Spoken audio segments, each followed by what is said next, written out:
Get that last second wipe.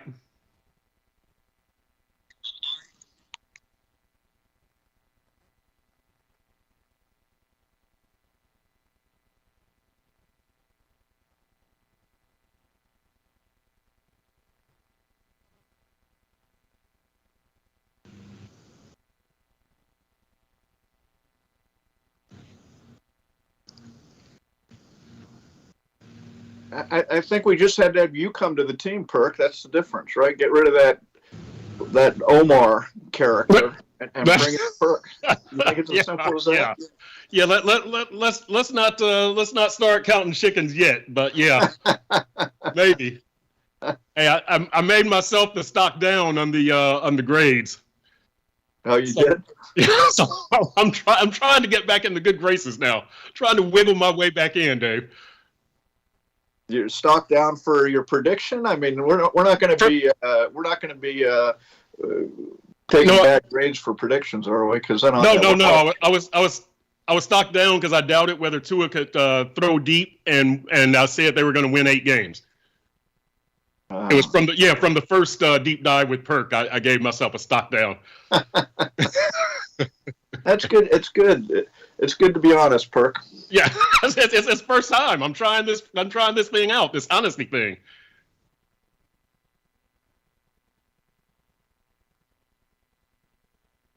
Yep. All right. I can get that wipe. Yep. All right. Right. Yeah, you're right. You're right. That's good. Oh, I forgot to tweet out.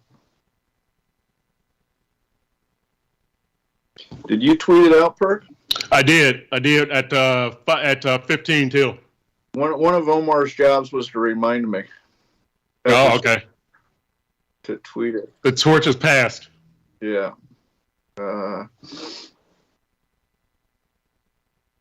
Where's the Sun Sentinel tweet site?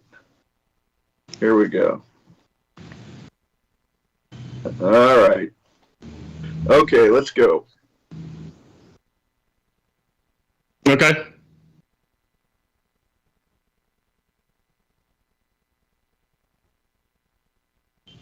Good afternoon, Miami Dolphins fans. You are 3-0, the talk of the NFL, and it feels good. Hello, everybody. This is Dolphins Deep Dive with Perk. I'm Chris Perkins, your Miami Dolphins columnist for the Sun Sentinel. That's Dave Hyde. He is your columnist for the Sun Sentinel. And look, I mean, there's nothing but happiness today, right? The Dolphins are 3-0. They are the kings of the AFC East. Almost the kings of the AFC, right? I mean, they're the last undefeated team. There you go, Dave Hyde. I like to see that, man. I like to see that. You know how long? Look, we've covered dreck and mediocrity for 2 decades, so everybody should enjoy a 3-0 start. You know, and not only a 3-0 start. To me, the schedule is the thing. Who they've beaten is the impressive part. But yeah, enjoy it. Yeah, I agree. I agree wholeheartedly. Enjoy, and it's even time to dream about 4-0. I mean, it is time to dream about 4-0. I know that it's not a favorable circumstance from the standpoint of the Thursday night road game going to Cincinnati, but hey, it's time to dream. Let's dive into this 3-0 start. Dave, what do you think is the best aspect of the 3-0 start? Because, look, Tua Tagovailoa has been excellent, right? 8 touchdowns, 2 interceptions. He's throwing the deep ball when some people didn't think he could throw that deep ball effectively. So Tua is shutting me up right now. Mike McDaniel proving to be a really good play caller. This is the first time Mike McDaniel, the rookie head coach, has called plays. He has proven to be a very effective play caller. You've got a lot of different players that are contributing in different ways, whether it's Tyreek Hill, Jalen Waddle, Nick Needham, playing opposite Xavier Howard when you know he's going to be targeted. Greg Little there at right tackle. He's in for Austin Jackson. Teron Armstead, the offensive line leader, playing with the messed up toe for a couple of weeks. So, Dave, there's a lot to choose among. Myself, I think I would go with Tua as the best thing about this start, with a very slight lead over Mike McDaniel. But what do you think, Dave Hyde? Well, to me, what I mentioned earlier was the schedule, who they've beaten. New England, a decent team, not the New England of yesteryear, obviously. But then you won at Baltimore in historic fashion, and you beat the heavyweight. And Buffalo's still the heavyweight in the AFC or AFC East, and probably the AFC, maybe the whole league. So that fact that you went 3-0 against those teams, and in different ways. Tua had the fourth quarter in Baltimore. The defense has made goal line stands. But to me, it's. I thought if they came out of this 1-3 and were playing well in the losses, that their season would be fine. Or 2-2 even would be the goal. They have a chance to go 4-0. That's a little very surprising to me. It is, and Dave, this is a team that has started 3-0 a couple of times in recent memory, 2013, I believe 2018, but this one feels different. This one feels more solid to me, and we'll talk about that later. But this one just feels a lot better. And look, when we talk about the best aspects of this 3-0 start. Yeah, I think you're right about, you won on the road, you won at home, you protected home field against a couple of AFC East tough guys, right? New England, not the tough guy it used to be a few years ago, but still a tough guy, right? They went to the playoffs last year. They do still have Bill Belichick, and then the bullies, Buffalo, and yes, you do make the goal line stand. You withstood 90 or 92 plays. There's a couple of different sites have Buffalo running 90 plays. One has them running 92 play, but whatever. That defense held up, and so when you look at the ways that they've won, they've won with a big game from Tyreek Hill. They won with a big game from Jalen Waddle yesterday, 4 receptions, 102 yards. They won with big games from both of them. Tua has done a good job. The defense has scored a touchdown. So it's what I like about what I've seen through 3 games is I always say. You need to have an A game, and if they stop the A game, what's your B game? How are you going to win games? And so with the Dolphins, I think that the A game, and correct me if I'm wrong here, Dave, I'm still not sure what the A game is, but I would say right now it might be the passing game, right, with Tua going to Tyreek and Jalen, not necessarily on deep passes, just going to them, and if that gets stopped, perhaps the defense, or maybe it's the other way around, but again, looking at all the ways that they've won games, I really like what I've seen from this team. They have a couple of ways that they can hurt you, Dave. Yeah, look, they've shown good things. Let's be careful, though, because this isn't a model to win, okay? Let's be honest. No team had come back from 21 points down in the fourth quarter in like over 1,000 games, okay? Yep. That's not the script to win. Yesterday, Buffalo has 90 plays, you're 39. They have the ball 40 minutes. They outgain you by 270 yards. Only 2 teams in the last 16 years have won games when they've been outgained by 275 yards. Again, that's not the script to win. They're winning. They're making winning plays, and you can be happy with that. At the same time, if you're being realistic about the season, you say, okay, we're winning. Now we got to improve some things because, Buffalo left here wondering, their secondary didn't start. They lost 13 players during the game of the Heat, and they look at the stat sheet and they say we dominated this game. So you're 3-0. That's the good news. The other good news is you have to get better, and you can get better while you're 3-0. Yeah, and look, and talking about the best thing about this 3-0 start, a couple of other things that I have listed are the fan excitement. The fan excitement is just through the roof, and we saw that at the game. There were a lot of Buffalo Bills fans there yesterday. I was shocked by that, but in the opener, very few Patriots fans, and yesterday that crowd was loud. That crowd definitely gave the Dolphins a boost, so that's another good aspect. But really, everybody's been waiting for decades for something to cheer. In 2016 there was something to cheer about, and you had the miracle play against the Patriots. It's been like that, but there's never been. This was a big game in that it would define what the first 2 games meant in some regards, okay, and what this start means and what the possibilities are now. So there's been a lot of pent up energy waiting to come out for the Dolphins. I would agree. And look, the other thing that I neglected to mention about what I like about the start is, again, is kind of the fighting spirit of the team, that this team doesn't give up. And even after you had we saw it, greatly in that Baltimore game, but even yesterday, even after you had the butt punt, right? And there's a chance that a field goal beats you. We saw that defense buckle down and make a stand, and you can say whatever you want. It wasn't perfect. There were some missed opportunities throughout the game, dropped interceptions or dropped potential interceptions, but they did what they had to do. And I agree with you, Dave. It's not ideal, but they are showing that they can win games. And at the end of the day, I think that's the most important thing. I don't know that they have their blueprint for winning yet, but they've showed that they can win in a few ways. And to me, that's always a good thing. Yeah, and look at the three people who were most, you had questions about. Okay, coming into the season, who is Mike McDaniel? Who is Tua Tagovailoa? Who is Josh Boyer? And how much did he rely on Brian Flores? Okay, and all of those for the first 3 weeks have been positive. They all have shown something in the first 3 games that say, okay, that this might, this can work. And look at the head coach is McDaniel never called plays. Now he's calling plays. He's a head coach. Look what's going on in Denver with Nathaniel Hackett. What can go wrong for a head coach stepping on into that job for the first time?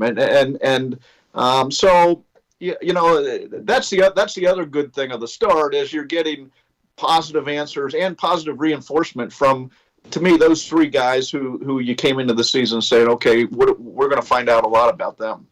I agree, Dave. And that takes us really right perfectly into our next topic. And that's going to be, how does this 3-0 start feel? And as I alluded to before, I think this 3-0 start feels a lot more real, a lot more solid than the couple of others that we've seen in the recent past. And for the reasons that you just mentioned, those 3 guys have answered questions for us. Tua and Mike McDaniel and Josh Boyer have already answered some questions or some concerns that we had. But look, it does feel better because of the opponents and because they won a road game in very impressive fashion. Also, the defense is playing well, and yeah, there are some spots. Look, the defense has not been perfect, right? But they've managed to get off the field when they've needed to. They've managed to make some big plays when they've needed to. And to me, that's another thing that makes this feel more real, is that defense can be counted on to make plays. This passing game can be counted on to make plays. And we're not just talking about, the Melvin Ingram touchdown after the Javon Holland strip sack, or we're not talking about the Holland interception in the end zone. And they're getting off the field on third downs. They're making goal line stands. These are all big plays, and they're doing these things fairly consistently, Dave. So those are some things that really reassure me that this start could be what we see for the rest of the year now. Again, look, New England, I think, was 10 of 16 on third downs yesterday, okay? And if you look at the stats, and the Dolphins are 31st on defense in yardage they're giving up. Yep. Okay, now they played Lamar Jackson one week, they played Josh Allen the next week. Yep. Okay, those are 2 of the bright stars. So they're making plays that win games, but there's a lot they've got to shore up here, as the season progresses to keep this start going. That's my only point. That the new personnel and the new coach have injected this sense of freshness to the start, right? Mike McDaniel, we haven't seen him before. We didn't know him as a head coach. There's still a lot of unknowns, but, to me, his play calling has been very refreshing. We haven't seen the Dolphins, quote unquote, sticking to one thing, whether it's the deep ball or the run or the outside zone run or any of that. It's been very game plan based. Now, they do need to get that rushing offense going, but, they did have 2 rushing touchdowns yesterday. The rushing offense needs work. And look, a lot of areas need work, but we've got almost a new Tua Tagovailoa because he's got the faith and the confidence of the coaching staff, right? We've got Tyreek Hill and Teron Armstead. Again, a 3-game sample size that's very small, but I think all of this stuff feeds into the feeling of optimism and the feeling of freshness that we haven't seen a 3-0 start like this in recent memory from the Dolphins. Well, yeah, and again, the question is, where does this go now? Where do they take it? Okay, the great thing, if you're Mike McDaniel, is you've been preaching to Tua, you've been preaching to this team. One of his lines, we're going to do something special. Okay, now it's been reinforced with winning. Okay, and that is for a new coach, a first-year coach, a guy who the team had to be looking at and say, we like this guy, but we haven't been through games with him. We don't know how he's going to react in games. For them to get positive reinforcement of winning, and a lot of the things he said have come true. Now he's getting credibility from in front of the team, which is important. Yeah, that's very important. And Dave, when you look at this team as a whole, what is the most impressive thing that you've seen about this team? Most impressive thing. Well, I mean, look, they got speed. Okay, they have speed that causes. You see, yesterday Buffalo was. Again, they're missing their secondary. Okay, they're missing their All-Pro safety and their Pro Bowl safety, and so, but you saw them try to take away Tyreek Hill as best as you can. Okay, and that left Waddle open. So there are options here. Okay, and the other thing, all the people they bought this offseason, Tyreek Hill.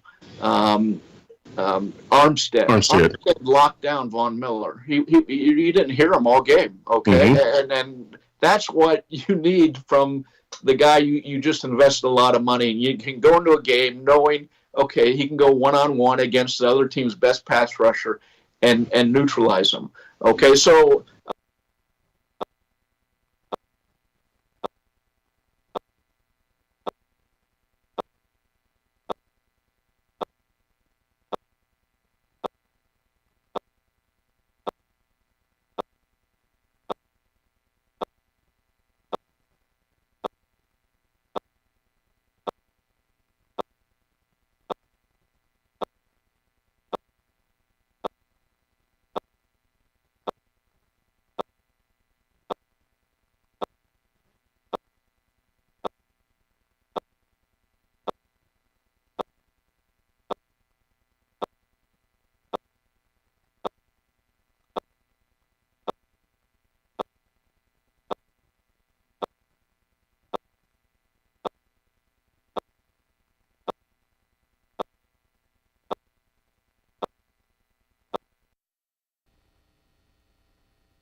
going to a Thursday night game.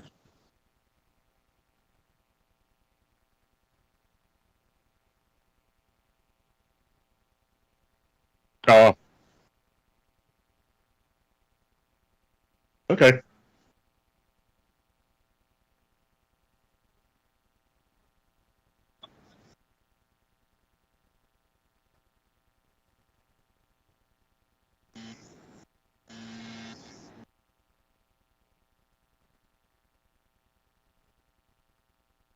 Okay.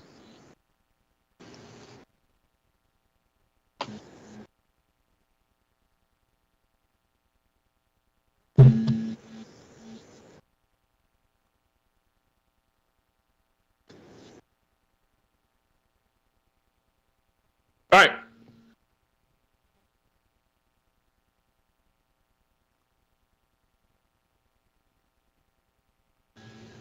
All right, Dolphins fans, we're back with you. We had a couple of technical difficulties there, but everything is fixed up. And Dave, I was talking about the sense of freshness and newness that has been injected into this team with Tua and his improved play, and he's got a coach that believes in him, and they're running an offensive system that fits his skill set. But let me ask you about this also. When you talk about the good vibes and the feelings from this 3-0 start, the Dolphins are the last undefeated team in the AFC, and we know that Buffalo was a heavyweight. Dolphins knocked them out. Kansas City, well, Buffalo is still a heavyweight. Let's not get crazy here. Kansas City, a heavyweight, and they are 2-1.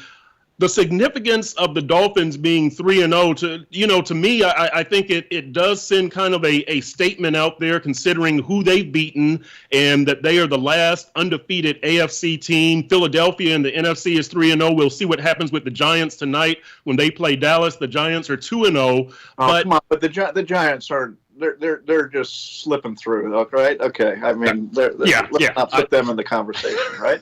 Right. Okay. But they'll be 3-0, Dave. So, but I know you're laughing, but they will be 3-0. And I agree with you on that too, also. But what is the significance of being the last undefeated team in the AFC, especially when you have beaten Buffalo, you have beaten Baltimore, and Kansas City has a loss? Well, I wrote the column today, what I thought it meant, which was they're on the map again. Okay, it's been a while since they've been on the map of contenders, okay? And now you can say, with this start and the teams they've beaten, they're in the conversation of, okay, how good can they be now? They should be a playoff team. Can they win a playoff game for the first time in 21 years, okay? And that's where we are, really, okay? They're in the conversation with, Buffalo to me is still the heavyweight. The way they lost that game, they don't leave feeling awful, except from dehydration, perhaps. But and Ken Dorsey, Kansas City's been there. Okay, there's been but the Dolphins now are stepping up in weight class to that level, which is that's a great progression to take in the first few weeks of the season. Yeah, I agree. And look, Dave, and I think the more important thing is what the 3-0 start and the being the last undefeated team in the AFC does internally, because as you alluded to before, the players really liked Mike McDaniel, but they didn't really know what it was like to be in a game with him, and the pregame and the postgame and going over game video and all this kind of stuff. And now, on paper, this team thought they were contenders during training camp, right? When they're practicing against Tampa and they're practicing against Philly and everything, and they look around the room and you see Teron Armstead and Tyreek Hill and you see Jalen Waddle returning. But now and again, this is not a final answer, but 3-0 is the best you can be at this point. And now they know, yes, everything that we saw in training camp, all the practices and all the video and everything, this is adding up to victories. And if we keep doing it this way and even improve on it, it will lead to more victories. So I think it's confirmation for the team that, yes, we are good, and yes, what we're doing is working. We are on the right path. And I think that kind of internal faith and that kind of internal confidence goes a long way. So that's another thing that I see that's really let's remember, look at the roster. I think Xavier Howard's the only one on who has beat Buffalo, who remembers back, to early, because there's been such change of the roster and change of the coaching staff and everything that I think Xavier, I believe, is the only one who goes back that far to the opener of 2018 or the early of 2018 when they beat Buffalo and Josh Allen. And so, now they're everybody's going to be a little more ready to play the Dolphins too. Let's face it. They the past few years, they've surprised some people sometimes, but now, just like the Dolphins were facing Buffalo and knowing this is a great team, teams are going to be a little more prepared. And Mike McDaniel talked about that after the game on Sunday. Yeah. And so, we'll see what Cincinnati has for them. Cincinnati 1-2, and they're coming off the victory against the Jets. But, you can bet that Cincinnati is going to be more prepared now than they probably would have been, a few days ago. And just because the Dolphins are 3-0 now and they've beaten Buffalo, I agree with you. I think the opponents are going to take this Dolphins team even more seriously now. So, Dave, every now and then we like to play some games on Dolphins Deep Dive with Perk, and we've got one called I'll Take It. And so in this game, I will offer you a situation, and you can either take it or you can say, no, I'll let things play out. And if you take it, that means you think that this situation is good enough to ensure a Dolphins victory. If not, you're like, nah, we'll let this situation play out. So let's dive into this on Dolphins Deep Dive with Perk. My first offer to you, Dave Hyde, the Dolphins have 120 rushing yards at Cincinnati on Thursday. Now, if you say I'll take it, that means you think that's good enough to win. And look, let's look at this rushing game, right? The Dolphins, I believe, 86 yards against Baltimore has been their best rushing performance. I think they had 61 against New England and 45 yesterday, something along those lines. 65 against New England, 41 yesterday. So 120 yards, Perk. I'll take that every game of the season for this team. Okay, I mean they haven't shown that they can run the ball. The other thing is Cincinnati's defense. It's like 8th in the league after 3 games, 83 yards a game. So if you're telling me that the Dolphins will get 120 yards, I'd take that, and I think you should be able to win with that. I would think so, too. And look, Buffalo had 115 yards yesterday. They lost. But look, Buffalo, and really that Buffalo, that rushing yardage, that was pretty much one run, right? Zach Moss had that 43-yard run, and that was like a lot of their rushing yardage. I believe Josh Allen ran, I think, 47 yards. Right. I mean, he's their leading rusher. Right. So he's a beast. He's just a beast. And so, but yeah, the Dolphins. That's one thing that has to get clicking a little, especially when you look at the offense needs to stay on the field some. Okay, right. Yesterday, Buffalo, their drives, they're staggering 14 plays, 17 plays, a 20-play drive that ended with a goal line stand. I mean, they were on the field forever. Yeah, and if the Dolphins get that rushing game going and Tua can really throw off a play action and that play action becomes a big threat, then this offense gets just another level that's added to it. And it's already what are they in scoring, Dave? Like 6th at 27.7 points per game, the Dolphins. So that offense gets another boost if you can add an effective. They are, but let's remember the defense is scoring a touchdown a game. I mean, the defense, the first 2 games they had touchdowns, and they set up at a 6-yard line yesterday. So that's one good thing. You talk complimentary football. There's big plays on both sides right now for the Dolphins. There are. All right, Dave, here's your next I'll take it. The Dolphins have 4 sacks against Joe Burrow. And this is a guy who gets sacked a lot. He's been sacked 15 times, which is tied for the league lead. He averages being sacked 5 times per game, and obviously they're 1-2. In their 2 losses, he's been sacked 7 times in one game, 6 times in the other. In that lone victory yesterday against the Jets, he was only sacked twice. So, Dave Hyde, the Dolphins get 4 sacks against Joe Burrow. Do you take that, or do you let the game play out? Yeah, no, I take that. I mean, they might be solving some of their problems. The Jets sacked him twice yesterday, although they pressured him a lot if you look at the stats. So, but Joe, it's unsustainable for Joe Burrow to stay healthy and to get hit like this. We got hurt 2 years ago. Look, you don't want to see the stars of the game get hurt. Now, 4 sacks, yeah, I'd take that. And Josh Boyer's going to throw blitzes at him. They're going to come and he's going to make Cincinnati prove they can stop it. And the Dolphins have been very effective with blitzes. Brandon Jones in Baltimore caused a fumble for a touchdown. Yesterday it was Javon Holland blitzing. Now, Baltimore was ready. You saw Xavier Howard come off the cornerback, and they were ready for that, and they threw to the open receiver that Xavier left. And so there'll be a little game, certainly in the first quarter. I think we'll feeling out of what Cincinnati is prepared to do and what Josh Boyer decides to do with his defense this game. Yeah, and look, I don't need to remind anybody what the 4 sacks could mean toward limiting those receivers, right? When you've got Boyd and Higgins and Jamar Chase out there.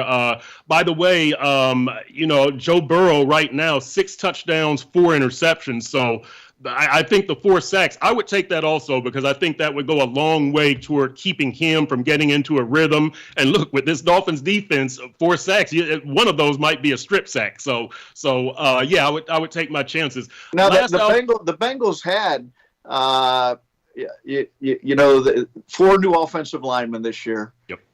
But they were facing T.J. Watt in one game and Micah Parsons in the other game. So you can understand the first 2 games, the trouble they had. That said, they must have played a pretty good game against the Jets to win that comfortably.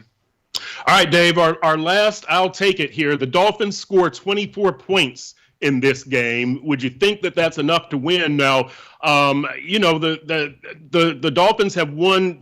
21 points would have won 2 of those games, right? It would have won the Buffalo game and it would have won the New England game.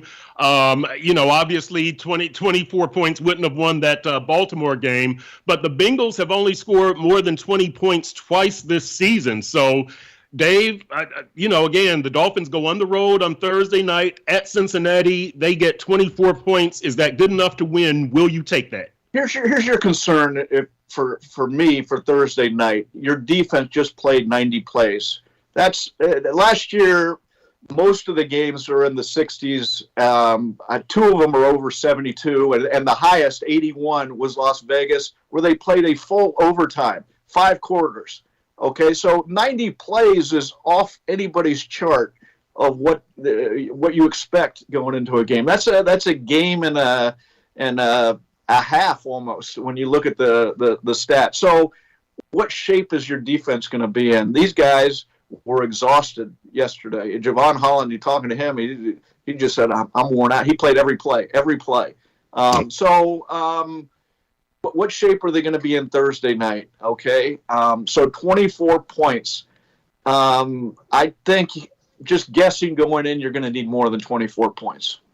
That's what I'm saying, Dave. 24 sounds good, but you really, I don't really have a good benchmark for this team yet. A lot of things could happen. One thing I do know is that this team would be ready to respond to anything that happens, but I'm not going to take the 24 points. I think they might need more, but we'll see. We'll see about that. Dave, so listen, as we wrap up the I'll Take It, we do have a question here from Brian Whitaker that's been sent in. His question is, should the Dolphins go all in on this season and look to make a move before the trade deadline to improve the roster? I would say this, Brian. I'll take this first, Dave, and then you can chime in.